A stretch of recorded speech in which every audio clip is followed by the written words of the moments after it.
इस न्यूज को स्पॉन्सर किया है सर फैंटेसी वाटर पार्क, सारे फैमिली का entertainment, picnic, holiday, vacation,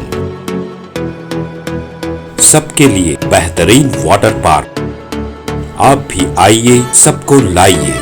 sir fantasy water park, address बीरनकपो नियर गौशावली दरगाह, KGF, कर्नाटका। Contact details 9483444290, 9480107826।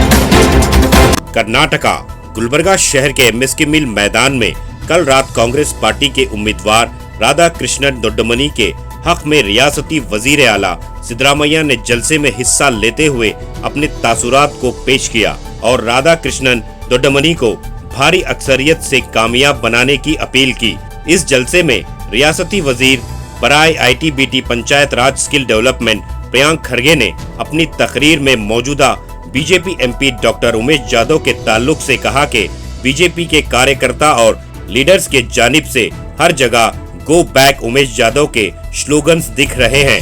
आज सुबह गुलबर्गा शहर के ग्रैंड होटल में रियासती वजीर आला सिद्धरामैया ने प्रेस कॉन्फ्रेंस करते हुए मीडिया के नुमाइंदों को बताया कि किस तरह मरकजी हुकूमत हर शोबे में नाकाम हुई है। प्राइम मिनिस्टर नरेंद्र मोदी ने रिजर्वेशन के ताल्लुक से सिर्फ झूठ ही कहा है। सिद्धरामैया ने मजीद कहा कि बीजेपी का असल मुद्दा डॉक्टर बाबा साहेब अम्बेडकर के दस्तूर को बदलना है और रिजर्वेशन को खत्म करना है। जितने भी रिजर्वेशन इम्प्लीमेंट्स हुए हैं वो कांग्रेस की सरकार में हुए हैं।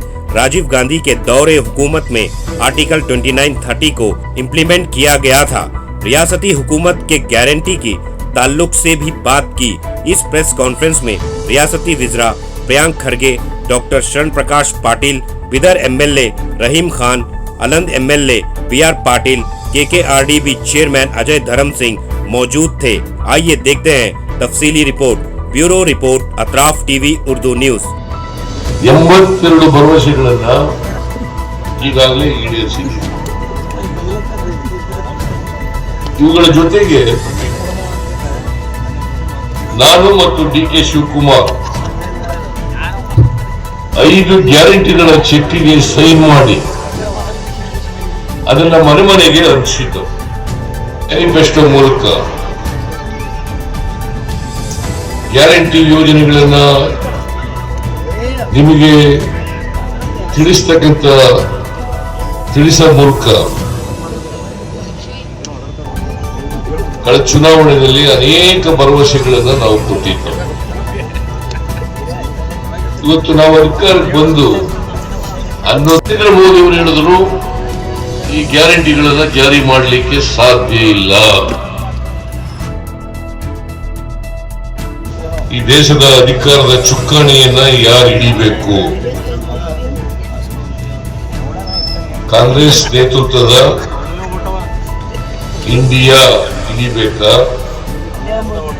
ಈಗಾಗಲೇ 10 ವರ್ಷಗಳ ಅಧಿಕಾರ ಮಾಡಿರ್ತಕ್ಕಂಥ NDA ಹಿಡಿಬೇಕಾಅಂತಕ್ಕಂಥದ್ದು ತೀರ್ಮಾನ ಆಗ್ಬೇಕು। ನಾನು ಯಾಕೆ ಈ ಮಾತುಗಳನ್ನ ಹೇಳ್ತಾ ಇದ್ದೀನಿ ಅಂತಂದ್ರೆ, ದೇಶದ ಭವಿಷ್ಯ ರೂಪಿಸ್ತಕ್ಕಂಥವರು ನೀವು। ನಿಮ್ಮ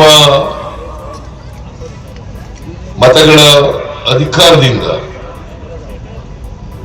ನಾವೆಲ್ಲರೂ ಕೂಡ ಅಧಿಕಾರದಲ್ಲಿದ್ದೀವಿ। ಕಳೆದ ವಿಧಾನಸಭಾ ಚುನಾವಣೆಯಲ್ಲಿ ನಾನು ಕೂಡ ನಿಮ್ಮನ್ನೆಲ್ಲ ಉದ್ದೇಶಿಸಿ ಮಾತನಾಡಿ 7ನೇ ತಾರೀಕು ನಡೀತಕ್ಕಂಥ ಚುನಾವಣೆ ಬಗ್ಗೆ ಕೆಲವು ಮಾತುಗಳನ್ನು ನಿಮಗೆ ತಿಳಿಸಲಿಕ್ಕೆ ಬಯಸ್ತಾ ಇದ್ದೇನೆ।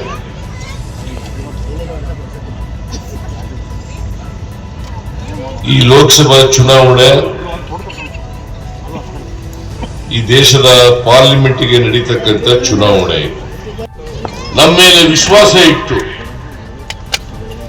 ಈ ನಾಡಿನ ಜನತೆ ಕಾಂಗ್ರೆಸ್ ಪಕ್ಷಕ್ಕೆ 136 ಸ್ಥಾನಗಳನ್ನ ಗೆಲ್ಲಿಸಿಕೊಟ್ರು.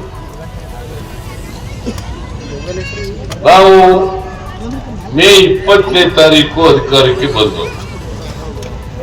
ಮೇ 20ನೇ ತಾರೀಕು 2023 ಅಧಿಕಾರಕ್ಕೆ ಬಂದವು. ನಾವು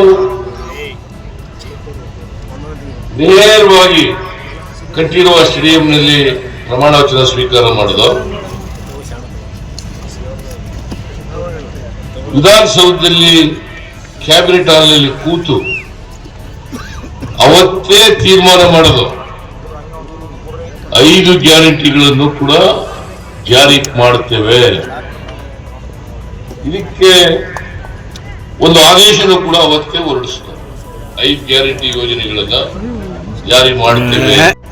ಇವತ್ತು ಕಲಬುರಗಿನಲ್ಲಿ ಒಂದು ವಿಚಿತ್ರವಾದಂತಹ ಚುನಾವಣೆ ನಡೀತಾ ಇದೆ. ಹಲವಾರು ಚುನಾವಣೆಗಳು ನಮ್ಮ ಜಿಲ್ಲೆಯಲ್ಲಿ ನಡೆದ್ರೂ ಕೂಡ ಈ ಚುನಾವಣೆ ಸ್ವಲ್ಪ ವಿಭಿನ್ನವಾಗಿದೆ. ವಿಭಿನ್ನವಾಗಿ ಯಾಕಿದೆ ಅಂದ್ರೆ, ಹಿಂದೆ ಎಂದೂ ಕೂಡ ಯಾವ ಕಾನ್ಸ್ಟಿಟ್ಯೂನ್ಸಿನಲ್ಲೂ ಕೂಡ ಒಬ್ಬ ಅಭ್ಯರ್ಥಿಗೆ ನೀನು ಕ್ಯಾಂಪೇನಿಗೆ ಬರಬೇಡ, ನಿಮ್ಮ ಅವಶ್ಯಕತೆ ಇಲ್ಲ ಅಂದ್ಬಿಟ್ಟು ಯಾವತ್ತೂ ಕೂಡ ಯಾವ ಪಕ್ಷದವರು ಹೇಳಿಲ್ಲ. ಆದ್ರೆ ಈ ಬಾರಿ ಹಲವಾರು ಮತಕ್ಷೇತ್ರದಲ್ಲಿ ಬಿಜೆಪಿಯ ಅಭ್ಯರ್ಥಿಗೆ ಜನರು ಹಾಗೂ ಬಿಜೆಪಿಯ ನಾಯಕರು ಮತ್ತೆ ಕಾರ್ಯಕರ್ತರು ತಿರಸ್ಕಾರ ಮಾಡಿ ಗೋ ಬ್ಯಾಕ್ ಜಾಧವ್ ಅಂತ ಅಭಿಯಾನ ನಡೆಸಿದ್ದಾರೆ. ಈ ಅಭಿಯಾನ ಕಾಂಗ್ರೆಸ್ ಅವರು ನಡೆಸಿಲ್ಲ. ಈ ಅಭಿಯಾನ ನಡೆಸಿರೋದು ಬಿಜೆಪಿ ಕಾರ್ಯಕರ್ತರು ಮತ್ತು ನಾಯಕರು. ಅಫ್ಜಲ್ಪುರ್ ನಲ್ಲಿ ಗೋ ಬ್ಯಾಕ್ ಜಾಧವ್, ಗುರ್ಮಿಟ್ಕಲ್ ನಲ್ಲಿ ಗೋ ಬ್ಯಾಕ್ ಜಾಧವ್, ಚಿತಾಪುರ್ ನಲ್ಲಿ ಗೋ ಬ್ಯಾಕ್ ಜಾಧವ್, ಇಲ್ಲಿ ನಮ್ಮ ನಗರದಲ್ಲೂ ಕೂಡ ಗೋ ಬ್ಯಾಕ್ ಜಾಧವ್ ಅಭಿಯಾನ ಸ್ವತಃ ಬಿಜೆಪಿ ಅವರೇ ನಡೆಸಿದ್ದಾರೆ. ಬಿಜೆಪಿ ಅವರು ಇರ್ಬೋದು ಅಥವಾ ಪಬ್ಲಿಕ್ ಇರ್ಬೋದು, ಇವರಿಬ್ರು ಒಂದೇ ಒಂದು ನಿರೀಕ್ಷೆ ಇಟ್ಕೊಂಡಿರೋದು ಉಮೇಶ್ ಜಾಧವ್ ಅವರ ಹತ್ರ. ಏನಪ್ಪಾ ಅಂದ್ರೆ, 10 ವರ್ಷ ಮೋದಿ ಸರ್ಕಾರ ಆಯ್ತು, 5 ವರ್ಷ ನೀವ್ MP ಆಗಿದ್ರಿ, ನಮ್ಗೆ ಒಂದು ಲೆಕ್ಕ ಕೊಟ್ಬಿಡಿ, ಏನ್ ಮೈಂಡ್ ಮಾಡಿದೀರಾ ಅಂತ ಅಷ್ಟೇ ಕೇಳ್ತಾ ಇರೋದು. ಆದ್ರೆ ಪಾಪ ಜಾಧವ್ ಅವರಿಗೆ ಏನು ಕೆಲಸ ಮಾಡಿಲ್ಲ ಕಾರಣ ಲೆಕ್ಕ ಕೊಡ್ಲಿಕ್ಕೆ ಆಗ್ತಾ ಇಲ್ಲ. ಅವ್ರ ಲೆಕ್ಕನೇ ಇಲ್ಲ ಅವರಿಗೆ. ಅದಕ್ಕೆ ಪಾಪ ಹತಾಶರಾಗಿ ದಿನಾ ಪೇಪರ್ ನಲ್ಲಿ ಇರ್ಬೋದು, ವೇದಿಕೆನಲ್ಲಿ ಇರ್ಬೋದು, ನಾವು ನಮ್ ಲೆಕ್ಕ ಕೊಡಕ್ ರೆಡಿ ಇದೀವಿ, ಮೊದಲು ಕಾಂಗ್ರೆಸ್ನವರು ನೀವು ನಿಮ್ ಲೆಕ್ಕ ಕೊಡಿ ಅಂತ ಕೇಳ್ತಾ ಇದ್ದಾರೆ.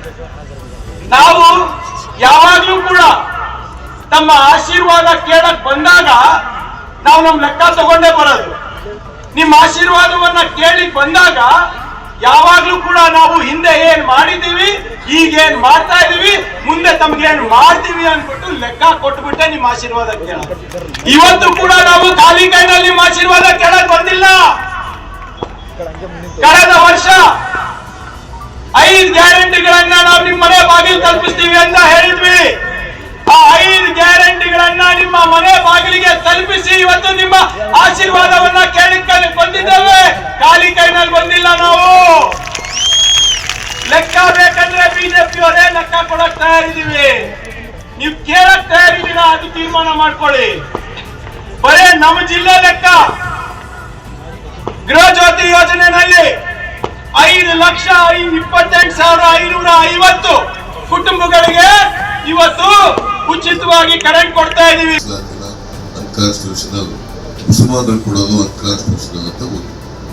ಅಷ್ಟೇ ಅಲ್ಲ, ಅಧ್ಯಕ್ಷ ಉಪಾಧ್ಯಕ್ಷ ಸ್ಥಾನದಲ್ಲೂ ಕೂಡ ಮೀಸಲಾತಿ. ನಾನೇ ಸಂಸ್ಕೃತಿ ಪೇಪರ್ ಸುಪ್ರೀಂ ಕೋರ್ಟ್ ನಲ್ಲಿ ಚರ್ಚೆ ಆಗಿದೆ. ಸುಪ್ರೀಂ ಕೋರ್ಟ್ನವರು ಅವತ್ತು ಮಾಡಿದಂತ ಆದೇಶವನ್ನು ಎತ್ತಿರಲಿದ್ದಾರೆ.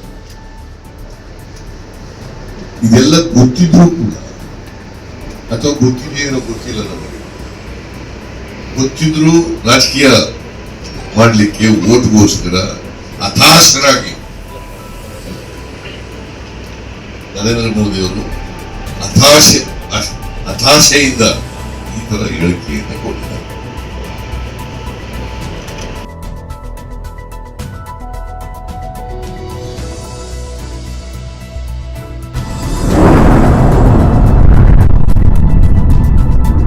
अतराफ टीवी, हर बात सच के साथ।